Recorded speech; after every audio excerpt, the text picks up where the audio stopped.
ओम शांति।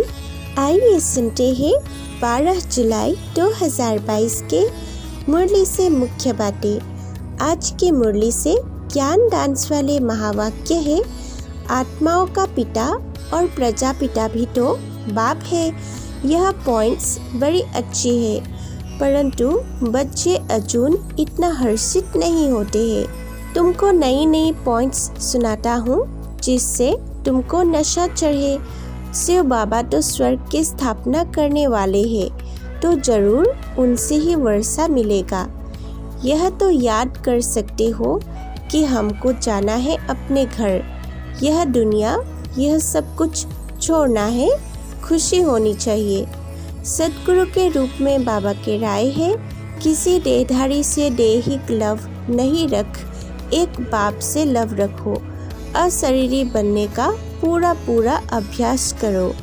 जब कोई फालतू बात करे तो उसकी फालतू बात न सुन, उनके कल्याण अर्थ बड़ों को सुनाना यह रहमदिल बच्चों का कर्तव्य है। जिनमें कोई पुरानी आदतें हैं उन्हें मिटाने में सहयोगी बनना ही रहमदिल बनना है। तुमको देह अभिमान बहुत आ जाता है, देहधारियों से लव हो जाता है। हे आत्माएं, तुम नंगी आई थी, अभी मैं कहता हूँ तुमको वापस चलना है। माँ में कम याद करो तो विकर्म विनाश होंगे। देहधारी को याद करने से विकर्म विनाश नहीं होंगे। तुमको इस पुरानी दुनिया में अब रहना ही नहीं है, इसमें कोई चैन नहीं है, इसलिए कहते हो ऐसी जगह ले चलो जहाँ सुख चैन मिले। यह तो नशा है ना कि हम बाबा द्वारा दादे से वर्षा पाते हैं, माता से वर्षा नहीं मिलेगा। बाप को ही स्वर्ग की स्थापना करनी है, वही मालिक है।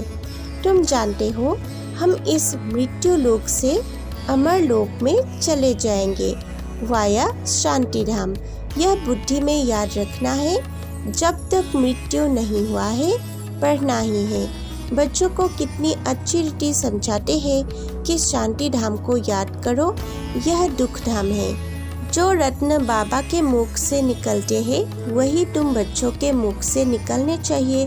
फालतू बातें सुनते भी नहीं सुननी है, कोई तो बैठ खुशी से सुनते भी है। रहन दिल बन, किसमें कोई पुरानी आदत है तो मिटानी चाहिए। जो बाबा सुखधाम का मालिक बनाते हैं, ऐसे बाबा की ग्लानि तो हम सुनेंगे नहीं। सवेरे उठ बाबा को याद करो, जो अंत में देह भी याद न पड़े। हम आत्मा है, सिमरन करते करते अंतमति सौगति हो जाएगी। सर्व आत्माओं का एक ही शुद्ध संकल्प हो विजयी। यह है शुद्धि की विधि, इससे सभी विजयी व निर्विघ्न बन जाएंगे और किला मजबूत हो जाएगा। शिक्षक के रूप में बाबा के शिक्षाएं, श्री का टाइटल पवित्रों को दिया जाता है। देहधारी मनुष्यों को यह टाइटल दे नहीं सकते, क्योंकि भ्रष्टाचार से जन्म लेते हैं। ब्रह्मा बाप को श्री कहते हैं, क्योंकि इनका यह अलौकिक जन्म है। यह पतित दुनिया है और इस भारत में ही देवी देवताओं का राज्य था। इसमें पावन सुखी थे, इसमें दुख की बात ही नहीं थी। परंतु शास्त्रों में कई बातें सुनने कारण यह भी समझ में नहीं आता है कि स्वर्ग में सदैव सुख था। स्वर्ग का किसको पता नहीं। अभी बच्चों को डायरेक्शन मिलते हैं, तुम हमारे अविनाशी बच्चे हो। फिर मम्मा बाबा भी कहते हो। इस दुनिया में किसी को भी पिताश्री नहीं कह सकते, श्री माना श्रेष्ठ।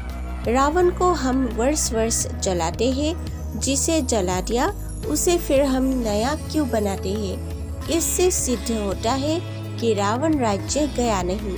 वह श्रीलंका तो आइलैंड है, सिर्फ उसमें ही रावण राज्य नहीं है। रावण राज्य तो सारे विश्व पर है, यह भी तुम समझते हो। इस दुख धाम का विनाश भी सामने खड़ा है। यह वही महाभारत लड़ाई है। यूरोप वासी यादव भी है और कौरव पांडव भाई भाई भी है। भाई भाई में युद्ध नहीं हो सकती, यहाँ युद्ध की बात ही नहीं। जो बातें हुई ही नहीं वह मनुष्य ने बना बनाकर एक दो के दिल को खराब कर देते हैं। देवताओं के मूर्तियों को भी रथ पर बिठाए बड़ी परिक्रमा दिलाते हैं, फिर सबको समुद्र में डाल देते हैं। मृत्यु लोक की रस्म रिवाज सबकी अपनी है। बाप का प्लेन देखो कितना बड़ा है।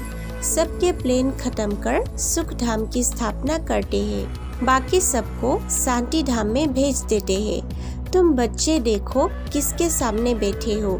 निश्चय है परमपिता परमात्मा ज्ञान का सागर है। इन ऑर्गन्स द्वारा हमको नॉलेज दे रहे हैं। कोई ज्ञान अंजन लगाते, कोई धूल अंजन लगा लेते हैं। इससे तीसरा नेत्र खुलता नहीं। तुमने आसुरी मत पर चल मुझे गाली दी है। तुमने आसुरी मत पर चल मुझे गाली दी है।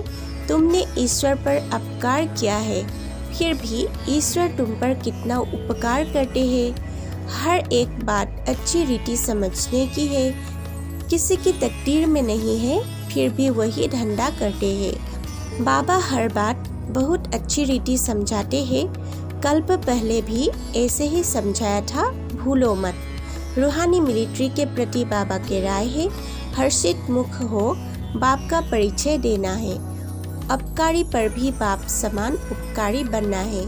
यह ईश्वरीय कॉलेज है, इसमें नया आदमी कुछ समझ नहीं सकेंगे।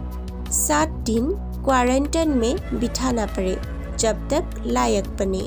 सहज से सहज बातें निकालनी पड़ती है, किसको समझाने की युक्ति आए। बहुत सहज है, मित्र संबंधियों के पास भी जाओ, उनको भी यह समझाओ। अब तुम बच्चों को धंधा ही यह पढ़ना और पढ़ाना है। अपने शरीर निर्वाह अर्थ कर्म भी करना है। जो कैसे भी रोगी अंधा कुब्जा है वह भी समझ जाए। अल्प और बे 2 अक्षर है। सिर्फ पूछो, परमपिता परमात्मा प्रजापिता ब्रह्मा से आपका क्या संबंध है? यह प्रश्न सबसे अच्छा है, तो सर्वव्यापी का ज्ञान एकदम बाहर निकल जाए। मित्र संबंधियों से दोस्ती कर उन्हें समझाओ, बहुत मीठा बनो। तुम्हारा काम है परिचय देना, भल दुश्मन हो परंतु उनसे भी मित्रता रखनी है। तुम पक्के राजयोगी हो, ऐसे ऐसे समझाओ तो तीर भी लगे। खुद में खामी होगी तो दूसरे को बोल नहीं सकेंगे, पाप अंदर खाता रहेगा। जब किसी स्थान पर कोई विशेष सेवा शुरू करते हो व चलते चलते सेवा में कोई विघ्न आते हैं तो पहले संगठित रूप से चारों ओर विशेष टाइम पर एक साथ योग का दान दो। वरदान: शुद्धि की विधि द्वारा किले को मजबूत बनाने वाले सदा विजयी व निर्विघ्न भव। स्लोगन: यथार्थ कर्म का प्रत्यक्ष फल है खुशी और शक्ति की प्राप्ति। ओम शांति। नए व्यूअर्स के प्रति अनुरोध है, कृपया हमारे चैनल को सब्सक्राइब करके इस सेवा के वृद्धि में सहायता करें।